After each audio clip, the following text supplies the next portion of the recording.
Hello বন্ধুরা, সবাইকে স্বাগত আমার ইউটিউব চ্যানেলে। আরেকটা নতুন ব্লগ নিয়ে চলে এলাম। আর আজকে আমি ছোট্ট হাঁড়িতে ভাত বসিয়েছি, আর এদিকে আছে বেসিনে চিংড়ি মাছ।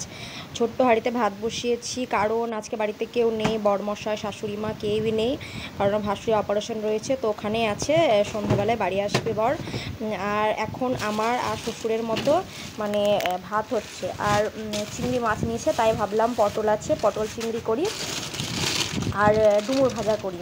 আর এদিকে রয়েছে যে পরোটা, মানে গতকাল রাতে পরোটা হয়েছিল, তো শ্বশুরমশাই বললেন ওই পরোটাগুলোই খাবে, তাই জন্য আমি একটু আলু তরকারি করে নিয়েছিলাম। আর এদিকে যে বললাম পটল চিংড়ি করব, তাই অল্প করে পটল আর আলু নিয়ে নিয়েছি, আর ডুমুরটাও বের করে নিয়েছি। তারপর ভাবলাম যে শ্বশুরমশাই ডুমুর খেতে একদমই পছন্দ করেন না, আর আমার একার জন্য ডুমুর ভাজা করে লাভ নেই, তাই জন্য ভাবলাম পটল চিংড়ি আর মুগ ডাল করি। আর এদিকে চিংড়ি মাছগুলো আমার বাছা হয়ে গেছে। আমি চিংড়ি মাছ কোনো দিনই বাছিনি, আমি মাছই কোনো দিন বাছিনি, মানে শাশুড়ি মাই বাছেন, কিন্তু আজকে নেই তো আমাকেই করতে হবে। আর ইচ্ছে থাকলে চেষ্টা করলে একটু একটু পারা যায়, তো ওই জন্য সুরগুলো আর চোখগুলো বাদ দিয়েছি। আমার বাছা হয়েছে নাকি আমি জানিও না, আমি ওরকম করে বেছে রেখেছি।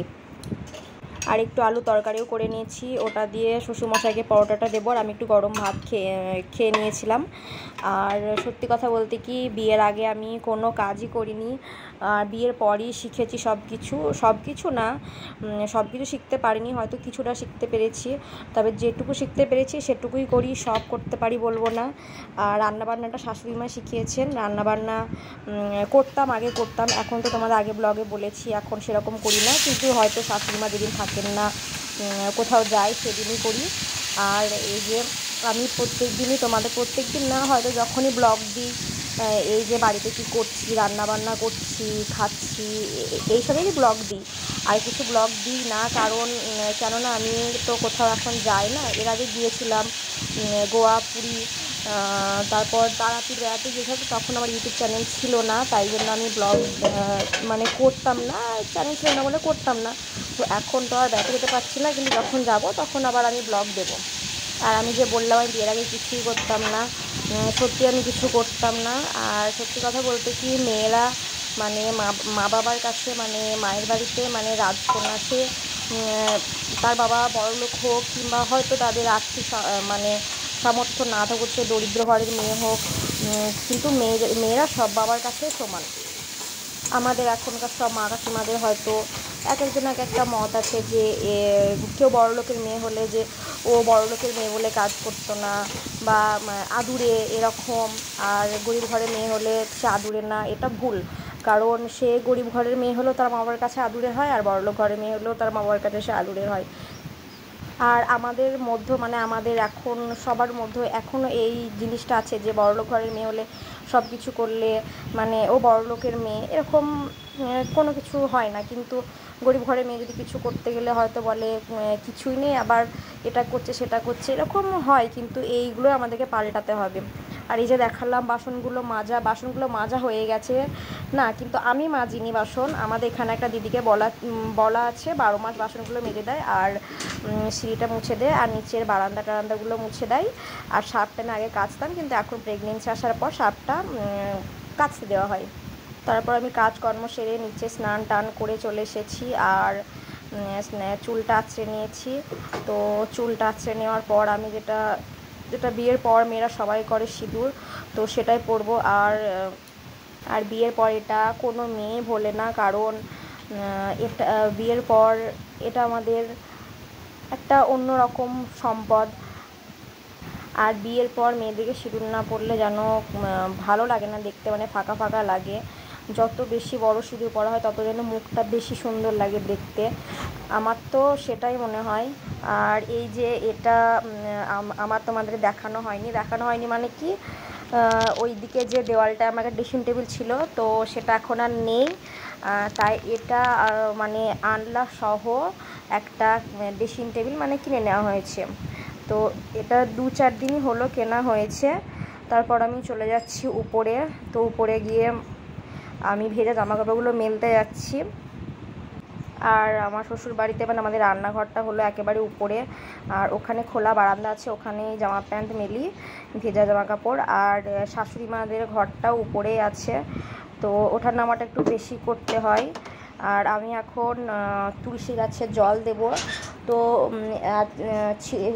গতকাল ছিল বৈশাখ মাসের শেষ মঙ্গলবার। বৈশাখ মাসে তুলসী গাছে জল দিতে হয়, অনেকে দেয় বা অনেকে দেয় না। আমারও রেগুলার দেওয়া হয়নি, তবে মাঝে মাঝে দিয়েছি।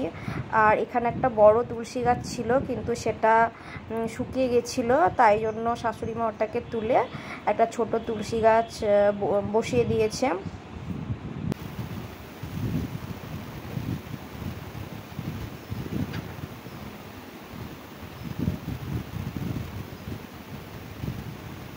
আর আমি ওই বাড়িতে থাকলে, মানে আমার মায়ের বাড়িতে থাকলে আমি তুলসী গাছে জল দিতাম, কিন্তু এখানে একটু কমই দেওয়া হয়, কারণ উপর নিচ করতে হয়। হয়তো কোনো দিন আসা হয়, কোনো দিন আসা হয় না, এরকম হয়ে যায়, তার জন্য একটু কমই দেওয়া হয়।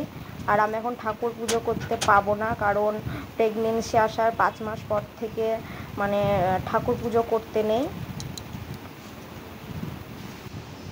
তো তারপর আমার যে ভেজা জামা কাপড়গুলো ছিল সেগুলো আমি মেলে দিচ্ছিলাম। তো মেলে তারপর আমি নিচে চলে যাব।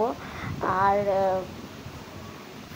আর গরমের সময় উপরটা খুব তাতো হয়ে যায়, মানে নিচের মেঝেগুলো খুব তেতে যায়। আর ওইদিকে বাসনগুলো সব গোছ করে রেখেছিলাম, কিন্তু পরে নিয়ে যাব, ওই জন্য ওখানে রেখে দিয়েছিলাম। আর এই যে আমার এটা বই বের করছি, কারণ বাড়িতে কেউ নেই, মানে বর দোকান থেকে আসলে একটু গল্প করি, নেই যখন তখন একটু ভাবলাম বইটা পড়ি।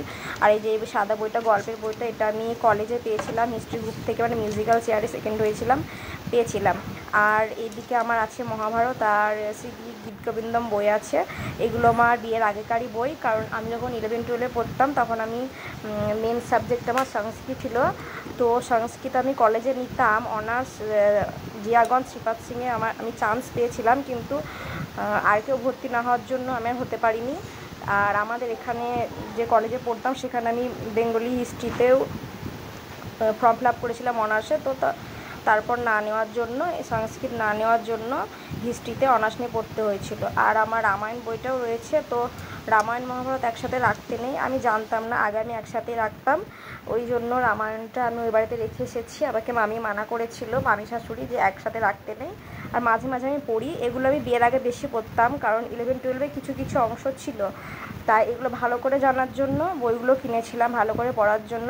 আর পড়তে আমার ভালোই লাগে, কিন্তু এখন খুব কম পড়া হয়। আর প্রেগনেন্সির সময় এই সব বই পড়া খুব ভালো, গীতা, মহাভারত, রামায়ণ বই পড়াই ভালো, মানে কালচার থাকা ভালো। তো তাই জন্য ভাবলাম বাড়িতে আজকে কেউ নেই আর টাইমটাও আছে, ওই জন্য আমি একটু পড়তে বসলাম। তো পড়তে বসেছিলাম। তো বাই বাই, ভালো থেকো আর আমার পাশে থেকো। আর ভিডিওটা ভালো লাগলে প্লিজ আমার চ্যানেলটি সাবস্ক্রাইব করে দিও। পরে ব্লগে দেখা হবে।